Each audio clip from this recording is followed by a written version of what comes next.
Hi hello అందరికీ నమస్కారం. Welcome to Pushyami talks. ఈరోజు బుధవారం కదండి. బుధవారం కాబట్టి నేను పప్పులైతే నానబోసుకుంటాను. మీ అందరికీ చాలాసార్లు షేర్ చేశాను. ముఖ్యంగా ఇంట్లో ఉండే ఆడవాళ్ళు ఏంటంటే చేసిన పనే ప్రతిరోజు 1కి 10 సార్లు చేయాల్సి వస్తుంది. అంతే కదండి. గిన్నెలు ఉన్నాయి, ఉదయం నుంచి సాయంత్రం వరకు ఒక 4-5 సార్లైనా తోముతాము కదా. బట్టలు ప్రతిరోజు ఉతుకుతూ ఉంటాము కదా. ఇలా ఒక ఇంటి ఇల్లాలుగా మనం చేసిన పనే ప్రతిసారి చేస్తూ ఉండాలి. అంతే కదండి. ఎవరైనా అంతే. ఒక్కొక్కసారి విసుగొచ్చేస్తూ ఉంటుంది కదా. చేసిన పని ప్రతిసారి ప్రతిరోజు చేయడం వలన విసుగొచ్చేస్తూ ఉంటుంది. ఏంటి పనులు అని చెప్పేసి. అప్పుడు మనకి మనమే మోటివేషన్ చేసుకుని మళ్ళీ మన పనులు మనమే స్టార్ట్ చేస్తూ ఉంటాం. అంతే కదండి. అలా కాకుండా మనం అలసిపోకుండా ప్రతిరోజు కూడా ఒకే పనిగా చేసిన పని చేసినట్టు కాకుండా ఒక్కొక్క రోజు ఒక్కొక్క రకంగా మన పనులు మనం చేసుకుంటూ ఉంటే మనకి అలసట ఉండదు, అన్ని పనులు అవుతాయి. ఈరోజు ఈ పని చేయాలి అని చెప్పి గుర్తుంటుందండి. ఒక్కొక్కసారి ఇంట్లో ఇడ్లీ పప్పు కానీ దోసపప్పు కానీ ఇలాంటివి ఏమీ ఉండవు. అయ్యో ఈరోజు పప్పులు వేయడం మర్చిపోయామే అని చెప్పేసి ఆ రోజుకి ఏదైనా టిఫిన్ బయట నుంచి తెప్పించుకోవటమో లేదంటే ఇడ్లీ పప్పు దోసపప్పు బయట దొరుకుతుంది కాబట్టి కొనుక్కొని తెచ్చుకోవడం ఇలాంటివి చేస్తూ ఉంటాము. అలా కాకుండా ఈ పప్పులకి పిండిలకి ఒక రోజు పెట్టేసుకున్నాం అనుకోండి, చక్కగా మనం ఆ రోజు బుధవారం అనగానే ఇడ్లీ పప్పు రుబ్బుకోవాలి, దోసపప్పు రుబ్బుకోవాలి, లేదా గారెలు వేసుకుంటే గారెల పప్పు రుబ్బాలి. ఇట్లాంటివన్నీ కూడా మనకి గుర్తుండాలన్నమాట. ఇలా ఒక ప్లానింగ్గా ఒక పద్ధతిగా మన పనులు మనం చేసుకున్నట్లయితే మనకి కూడా చేసిన పనే చేసినట్టు ఉండదండి. ఇక గిన్నెలు తోమే పని, అలానే వంట చేసే పని, బట్టలు ఉతికే పని ఇది ప్రతిరోజు ఉండే ఉంటుంది. అలాగే ఇల్లంతా ఊడ్చుకోవటం, బయట వాకిలి ఊడ్చుకుని కల్లాపు వేసుకుని ముగ్గు వేసుకోవటం, పూజ చేసుకోవటం ఇవన్నీ కూడా మనకి రెగ్యులర్గా ఉండే పనులే. వాటిని మనం ఒక్కరోజు కూడా మిస్ చేయకుండా చేస్తూనే ఉంటాము. ఎందుకంటే మన సాంప్రదాయం అనుకోవచ్చు, లేదా చాదస్తం అనుకోవచ్చు, మన నమ్మకాలు అనుకోవచ్చు. ఇల్లు ఊడ్చందే బయటికి ఎవరిని పంపించము, ఏ వస్తువులు కూడా ఇవ్వము, పాసింట్లోంచి ఏమి ఇవ్వము అని చెప్పేసి అంటూ ఉంటాం. కాబట్టి ఇంకా అవి మన రెగ్యులర్ పనులు. అలానే వంట చేసిన తర్వాత గిన్నెలు వస్తూ ఉంటాయి. ఇది ఎలాగో రోజుకి 4-5 సార్లు తోముతూ ఉంటాము. అయినా సరే ఇంకా గిన్నెలు వస్తూనే ఉంటాయి.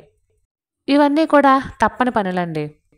అలానే బట్టలు ఉతకడం కూడా రోజు ఉతకకపోయినా రోజు విడిచి రోజైనా ఉతుక్కుంటూ ఉంటాము. ఇది మనకి తప్పని పని. అలానే ఇల్లు అంటే ఇంటి పని అంటే ఎంత ఉంటుందండి. ప్రతిరోజు కూడా ఈ క్లీనింగ్స్తో పాటు ఎక్స్ట్రా క్లీనింగ్స్ కూడా ఉంటాయి. అంటే ఇంట్లో ఉన్న వస్తువుల్ని క్లీన్ చేయడం, కబోర్డ్లు క్లీన్ చేయడం, అద్దాలు అవి తొడవటం, బయట తలుపులు, అలానే బయట ఉండేటటువంటి అద్దాలు ఇవన్నీ కూడా వారానికి ఒకసారి తుడుస్తూ ఉంటాం. ఇవన్నీ పనులే కదండి. ఇవన్నీ మనం చేయాల్సిన పనులే. మన కోసమే చూస్తూ ఉంటాయి. ఇవాళ కాకపోతే రేపైనా మనమే చేయాలి. అలానే ఐరన్ చేసేవాళ్ళు ఐరన్ చేస్తూ ఉంటారు. కొంచెం మంది ఏమో ఐరన్కి బట్టలు బయటకి ఇచ్చేస్తూ ఉంటారు. కొంచెం మంది వాళ్ళే స్వయంగా చేస్తూ ఉంటారు. అలానే బట్టలు ఉతికేసిన తర్వాత అవి మడత పెట్టడం ఒక పని. ఇలా చెప్పుకుంటూ పోతే రోజులో చాలా పనులే మనం చేస్తూ ఉంటామండి.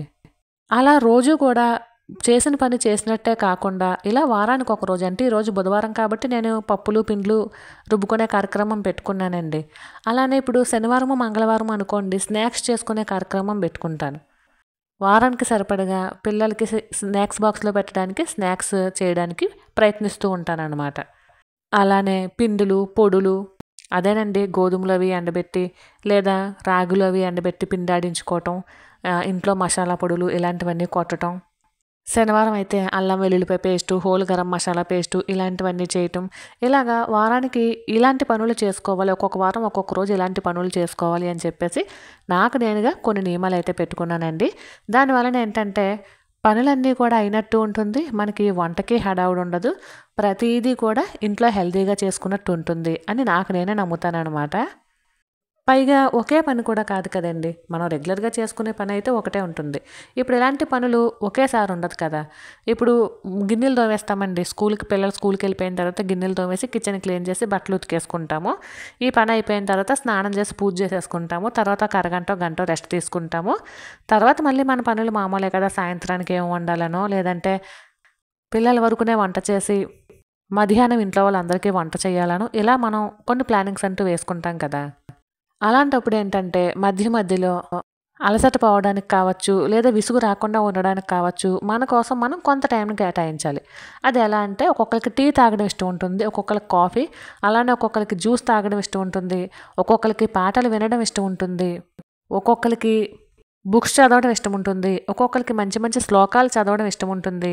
ఇలా ఎవరి ఇష్టం బట్టి వాళ్ళు చక్కగా ఒక్క 10 నిమిషాలు 15 నిమిషాలు వారి కోసం వారు కేటాయించినట్లయితే మనసుకి ఆహ్లాదంగా ఉంటుంది. అలానే కాస్త పని నుండి ఉపశమనం కూడా లభిస్తుందండి. ఇంకొంతమంది అయితే ఖాళీ టైంలో కిచెన్ క్లీన్ చేసుకోవడం, ఫ్రిడ్జ్ క్లీన్ చేసుకోవడం, బట్టల కబోర్డులు సర్దుకోవడం ఇలాంటివన్నీ కూడా చేస్తూ ఉంటారు. అది ఎవరి హ్యాబిట్స్ బట్టి వాళ్ళకి ఒక మంచి అలవాటు అయితే ఉంటుంది. సరే, ఇక నేనైతే పప్పులన్నీ కూడా ఆడేసి మొత్తం గ్రైండర్ అంతా క్లీన్ చేసి పెట్టేశానండి.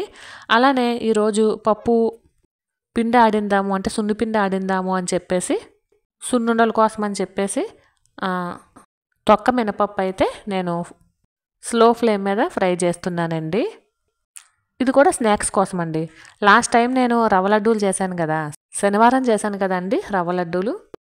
ఈరోజు ఈ పప్పునంతా కూడా కొంచెం వేయించేసుకుని పక్కన పెట్టేసుకుంటే బాగా చల్లారిన తర్వాత మరపట్టించేసుకోవచ్చండి.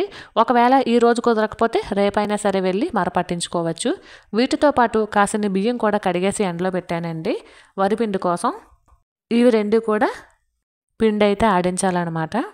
నేనైతే ఖాళీ దొరికితే కనుక వాతావరణం చల్లగా ఉంటే టీ తాగుతానండి.